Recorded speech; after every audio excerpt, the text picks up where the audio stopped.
Well, good morning or afternoon, depending on when you're listening to this, and welcome to RPM with Nyameka. I am filling in for her today because she is going to be a guest on her own show. Welcome, Nyameka. How are you doing? Thank you. I'm doing well. It's hot in here.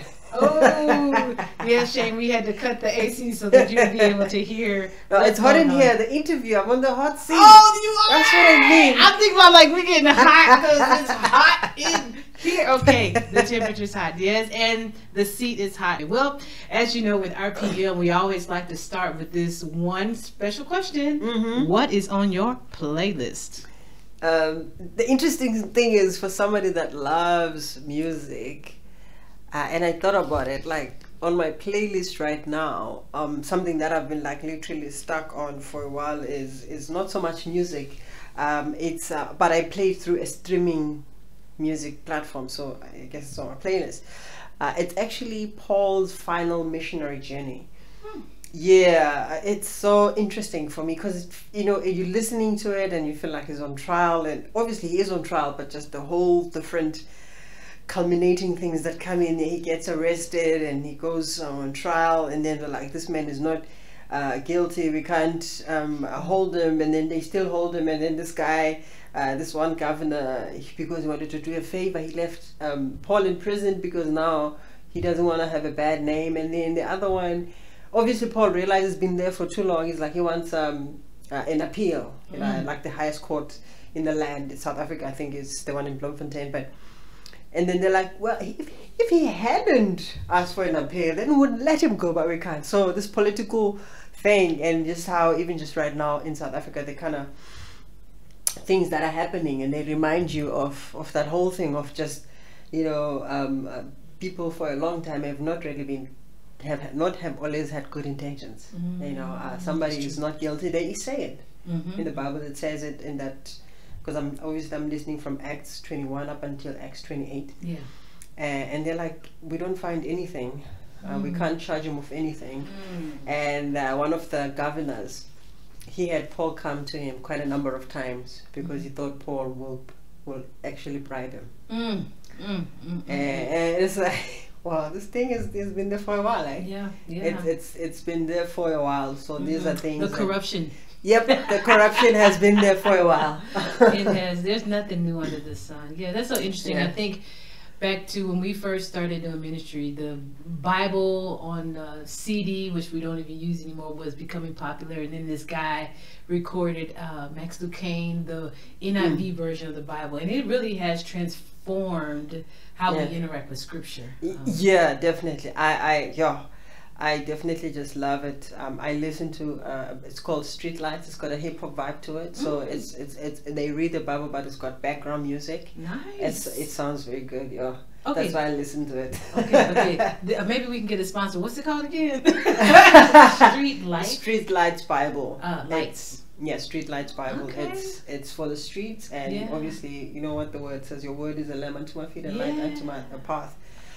So just like that whole thing of it's definitely for the young people who love scripture, who love music, and who want to connect with both.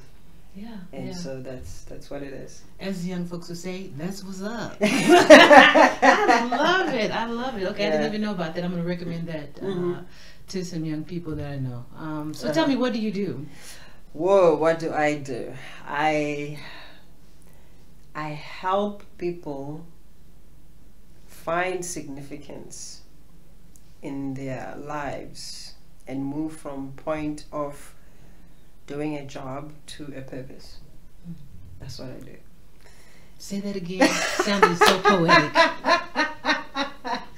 No, I help people. Basically, it's ministry, but I try to be fancy, Yeah, I like that. I help people move from a point of just living everyday life into having a purpose. Now, purpose, it's definitely defined from why are you here on earth? What makes you feel like you can have something to add into the world? How do you see yourself in connection with the world? So that happens in different aspects. One of them is Crossroads. Crossroads is with an organization called Campus Crusade for Christ. We work with the education part of life, and we just want to make sure that we equip as much as we can so that we teach about how to have good morals, how to have good character. Yeah. Something that is so paramount. I look at the world today, I look at my country today. That is so important. We need that. We need to be able to point people towards an alternative, which I don't feel and see that there is today. And also the other thing is we talk about lenses. What lenses are you wearing? When it comes to race, when it comes to social issues, when it comes to the gospel, what lenses are you wearing? And how can you actually put your pen in the world and actually have a part to play in making sure that we are wearing lenses that are bringing glory to God. Wow, that's awesome, Nyameka. It just sounds like you're really making an impact in people's lives. Would you say that? I try. You I do. try. I know you do. I know. Just your legacy is long. Yeah. Oh my goodness. So just tell me, one of the things that, speaking of like lenses and purpose and things like that, just how does race and politics fit into the gospel? Race and politics are intertwined in the gospel. I say this because I told you now I'm involved with lenses, and we've been doing lenses now. I've been involved at least since 2018. And since that time, I've been able to see the Bible differently as well. I've been able to connect with the Bible differently as well. Just last week we had what we call a snapshot, which is very much like a webinar. And one of the questions I had was, what is social justice? And I answered the question by looking at scriptures from the book of Amos and the book of Micah. Now these are Old Testament books, right? You would think that if social justice is a term, it must be New Testament or even just recent, but actually those scriptures let me know that it's not. So in the book of Micah and in the book of Amos, there was an injustice that was happening. The leaders of Israel had received power through greed, through theft. The poor were being neglected. They were being sold into slavery. There was wheelings and dealings. The prophets were basically being bribed into talking about good tidings to the people. So you realize that the gospel and race and politics are intertwined. Now, whether they should be together or not, that's another question right there. I think that question actually can be taken apart, but you realize that it's always been there. Even just now I told you about the trial of Paul. Politics were involved in there, wasn't it? It was a political agenda. And so and just like I just did a history now, I did an exam about the New Testament Christians, and politically those Christians were definitely repressed and not given freedom for political purposes, for political gain. So yes, we as much as we want to neglect and as much we want to run away from the topic comes to us. Individuals make the topic come to us. So we need to untangle what has been tangled so that we can bring the gospel in its purity. We need to make sure we present the gospel in its pure, beautiful self that it is, so that any other things that are sort of attaching themselves to the gospel will be removed. I'm talking too much now, but but a lot of people are running away from God because of politics. They're running away from God because of race issues. And then you realize we definitely have a responsibility to make sure we bring people to God, not using them, but also sort of shining the light maybe through them. Yeah, that's so true, because with all that's going on here, we got the Zondo Trial. In America, we have George Floyd, and goodness, it's just and just so much of that. It's a hot button. Yes, it's race. It's political because you have here's the ANC and the other political groups that are like they have opinions about it, and it's hard to detangle the two. I'm like, I don't even see how, because race and the way that we set up our governments and the different systems, it's just difficult to see them apart. But I don't know, like, what have you seen? How long have you been working either involved in the church or in ministry? How long have you been working? I forgot to even ask you that. How long have you been working? Yeah, I've been in full-time ministry now since 2011. Oh, yeah, that's a while. Yeah, and so that's the first question. Yeah. So just how have you seen this dynamic of race and politics play out, and where the gospel is shedding light and bringing transformation? Sure.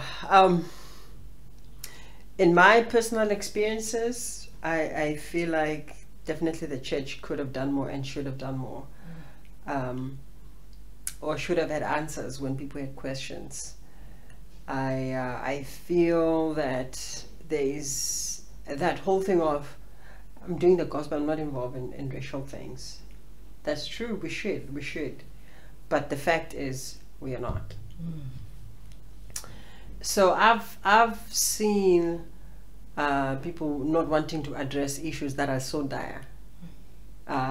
The most recent one that South Africa will remember is the fees must fall. And the fees must fall, let me just explain. The fees must fall was this movement that was started by university students about, the fact that they can't afford to study. They want the fees to be free. Now, like I said, all of these things, you can always dig into them. You can't just give one blanketed statement, one blanketed view. You have to dig into them to see exactly what is going on, because there's so many responses to that. And obviously, the whole default responder is always the government.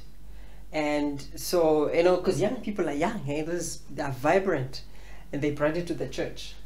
Like, okay, we know what the government is going to say, but what are you going to say? And interesting answers from the church, none God glorifying at all. And that's the sad that's the sad state of affairs, if that's the case, where the church gives answers, but the answers are not helping. So like I said, all of the statements, you have to dig them. You can't just give one blanketed view. You can't give one blanketed response. They have to be dealt with, I guess, case by case, so to speak. I'm not going to mention like the churches, whatever, but really that could have been one of the chances the church had in terms of like responding to a matter that was already presented. It already presented itself, but I know some churches failed dismally. Some churches actually offended people to a point of people like saying, I'm leaving church because of this. And that's sad. That is sad, because we often talk about how the gospel has the answer. Jesus is the answer. We say these things, but yet we don't provide. We don't even, we're not willing to always seek God and say, okay, God, we can't. We don't have any way, any means. We don't have any money, so what can we do? But I bet you if we began to just approach God in a different way, I'm sure we would see something different. Definitely. God has every answer. You know what I think? I think God is waiting for us to ask, like, you know what, I'll give you the answers if you ask. What does the Bible say? Ask and you shall receive. And so I understand, though, historically, like I said, I just did a course about church history, and one of the things was the church had, I guess in its way, had dismally failed in trying to, the whole church and state thing was together, and then it failed dismally. So the church had to take itself out of the state so that the church can function independently, which, it is, and it did. But sometimes that whole separation, some people just take it to the extreme. That's right. It's like how, I think you can use personal conviction. I don't know who I was talking to, but I said to somebody, you can use personal conviction, which is from a Christian point of view, to actually solve a problem, because that's what God That's why God gives us the wisdom, because He knows that we can ask Him for wisdom. He says, "Ask for wisdom, and I'll give it to you." That's right. Yeah. He Yeah. sure will. He sure will. Well, that leads us to the next question: is like, how does your passions lead to the partnership and collaboration with rebuilding South Africa? So my passions are twofold. Mm-hmm. The first one is education, as I've mentioned before. I'm very much passionate about building young people. I'm very much passionate about seeing young people realize that there are two types of character. There's bad character and there's good character. They actually have a choice of choosing good character over bad character. There is a term, integrity, which everybody knows, I think. But simply put, integrity is doing the right thing when no one is watching. And my dream and my goal and my collaboration, my willingness to collaborate is that whole thing of, we can teach young people how to have good character. We can teach young people how to have integrity, so that young people can make the right choices when no one is watching. Because if you teach the young people of today, you're influencing the old people of tomorrow. That's right. And those people could be leaders. Those people could be, in positions of power. Mm-hmm. The president from 20, 30 years from now is growing up. That's right. What are we doing to build him or her? Mm-hmm. Or them? Or, it doesn't matter, because it's going to be a couple of them. What are we doing as a society to build them? So that's my dream. And the second one, my collaboration, is the issue of really just bringing race to the fore, race relations to the fore. This is probably more in church partnership. The other one was education, which is broad. This one is very much particular, which is the church. We as the church have been labeled so many things because of our lack of involvement. And one of them is lack of involvement within the race issue. So bring light to the issue, talk about the issue, solve the problem that is plaguing our country, because there is a lot that is plaguing our country, and we need to definitely make sure that we move away from these two topics not mixing. They don't mix, but in reality they do, because we have a history of South Africa. I mean, I'm not going to get into those things, but South Africa racially has a history, a very bad history, and in the church sometimes was at the center, isn't it? So how do you make sure those things are sort of now solved? Those problems are resolved, and we have to make sure that those problems are resolved. We can't run away. We can't run away anymore. So yes, so church and education, those are my collaborations, and I wish those can go even further. Yeah. It sounds like with the work that you do through Crossroads and Lenses, they both give you the opportunities to work in your passions. I came across something interesting last night.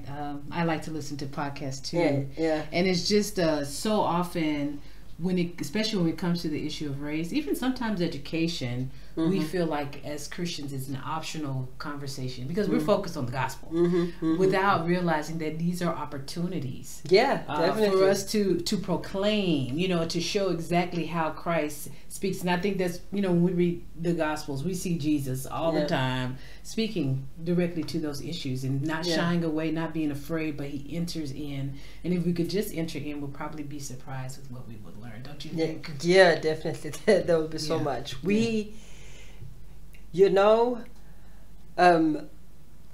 I listen to a song. I love hip hop, and I listen to this one of the iconic hip hop groups, Christian hip hop groups, Cross Movement, and they were talking about 9/10. 9/10, obviously in America, 9/10, the 10th of September. And the 11th of September, that's when the whole bombings happened. And the 10th of September, people were living as if there's no tomorrow. That's right. And then the 11th happened, and then obviously it was like that whole panic. And they say in their song, that, on the 18th of September, the churches were packed. They were. Jesus is the answer for the world today. Whenever there's a desperation, whenever there's a confusion, whenever there is something that needs direction, there's an opportunity for us to make sure we provide it for them. That's right. They came to Jesus because, you know what? There was no other help. So there's opportunities that we have when this crisis hit. Like for instance, most of the online churches will tell you they grew. Last year, they grew. Obviously, some people stopped going to church, but online churches will tell you now, like their numbers soared, like they saw numbers like they've never seen before. Why? Because 2020 we had a crisis. There was a huge crisis. So there's always an opportunity for us to bring the gospel. But are we ready though? Yeah. Mm-hmm. That's the other question. Are we ready to actually make sure we welcome people without judging? Because that's the other thing. That's another topic for another day. Mm-hmm. But we are known for being the most judgmental people in the world. Mm-hmm. Yeah. Like come to Jesus only if you remove your sin. Hello. I know. Yeah. Jesus is gonna deal with that sin now. You know, you cannot walk with him and him not. We begin to point out those areas in your life. But as the ambassadors of the gospel, we go in obedience, we share the gospel, we leave the results up to the Lord. Yeah. You know, and he even their growth is up to the Lord. You know, there's only so much that we can do. We are literally just vessels. That's right. Mm-hmm. We don't we obviously there's a mandate for us to make sure that we represent him correctly, but he does everything. Yeah, the thing is, he can do it without us. I wonder if Christians know that God can do these things without us. He just gives us an opportunity to make sure that it's done. Yeah. You know, so yeah. Yeah. It's just his graciousness. He wants us to experience him, to know his character, and that's why he invites us into the process. But yeah, he can do it all by himself. I'm glad he does, because it is fun. I learn how he's made me. I don't know about you, and I learn more about him, so that I could live for his glory. So this is a good question now. If you were president of South Africa, what would you do? How would you change this nation? Wow, for 1 week. Okay. The one thing that I always, I'm wired in such a way that I'm very much futuristic. And so I realized that I am doing this for today. I may not see the results for today, but the results could come 10, 20 years from now. So I would definitely make sure I implement things that would benefit the country in the long run. Innovation. We need innovation. Like our infrastructure, even just our technical infrastructure is old. We need things that will propel us into the future. Education. We need futuristic leaders. You make sure that there's a leader who doesn't only just manage. You know, I read a book years ago. I read a book by Bill Hybels, and he was talking about the different kinds of leaders. Now, we need to understand that there are different strengths within leadership. There are leaders who are change agents. There are leaders who are strategists. There are leaders who are managers. There are leaders who, see the future, futuristic, different kinds. I can't even remember all of them, but this is just some of them that he mentioned. So make sure you know what kind of a leader you are. Then you can basically then function very well in the position that you have. So I feel like a lot of the leaders in South Africa have been put there as managers. And you're like, a manager, just make sure it runs. I got it like this. I need to make sure it runs as it is. I cannot, there's no strategy. Okay, what can we do to make sure this actually functions 10 years from now? Okay, like futuristic, okay, let's look at it like this. So I feel like a lot of our leaders are definitely the manager type of leader, which means it's not bad. It's just that, are you right for that position? And that's why our infrastructure is falling apart, because we've got managers of leaders. So like I said, I like to think into the future. The other thing that I'm passionate about, I like to develop people. I want to make sure people are placed within the right position. So I'll place the right person. Like your strength, from what I've seen, your strength is make sure you run. You're a change agent. Take that. From what I've seen, your strength, you do this. So that everybody functions very well. Nobody's jealous of the other person if the other person does a good job. But you're like, no, but I'm also doing my good job because I'm in my position that is meant for me. So that's what I would do. I just make sure everything is placed to exist and function in the future. Wow. Yeah. And that's really great. Of course, you bring in a great perspective on what needs to happen, and you are actually on the ground, as you would say, in terms of being a part of the development of these future leaders who would be more than managers. So if you are change agents, if you are futuristic in your thinking, look, South Africa needs you guys. Raise up, be counted, get yourself ready so you can go to work. This is I'm originally from America. I didn't even say that. I'm Melanie Bass. I don't even know if I said my name, but originally from America. I've been here for probably like about 10, 11 years. And 12 years. Yeah, it's been 12. Oh my goodness. But it's just I have grown to love South Africa.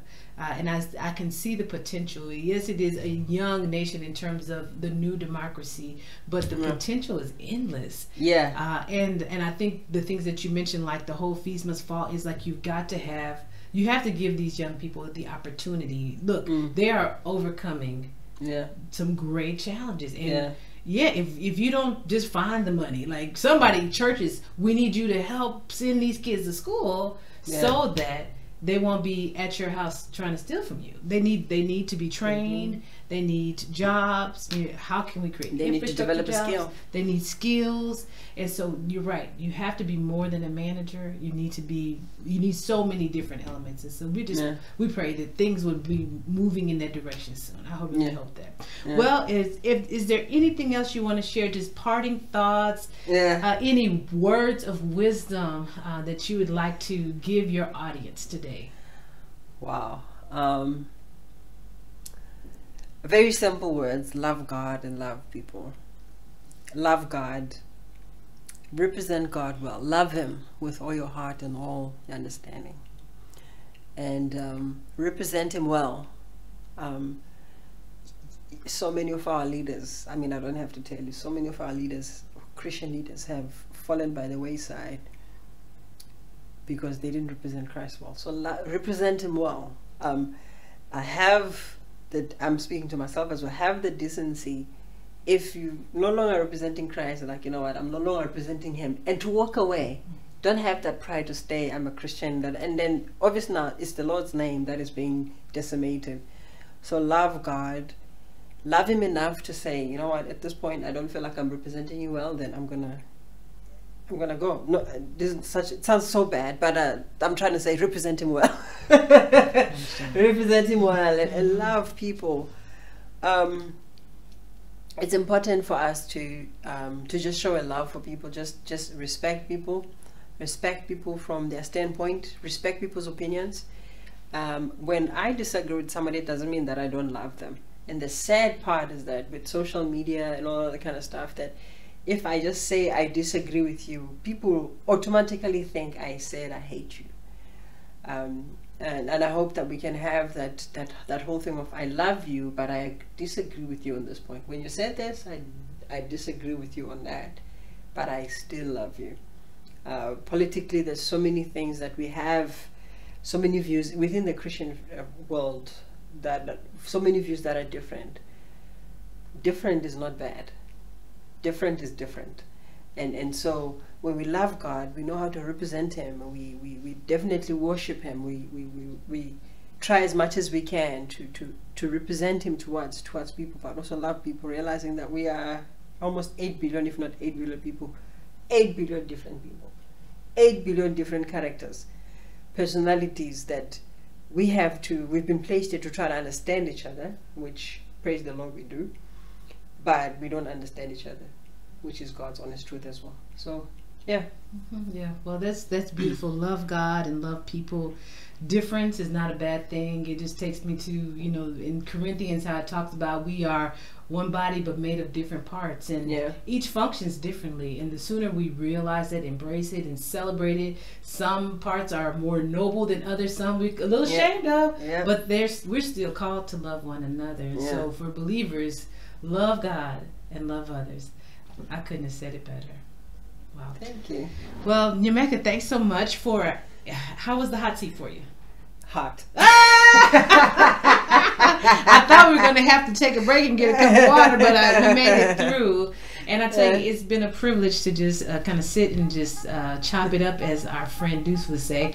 And just catch up and just hear, what's on your heart, and even just being a part of your program today. So thanks for your time. And we'll see you guys next time on RPM with Nyameka. But I'm actually Melanie. Have a good day.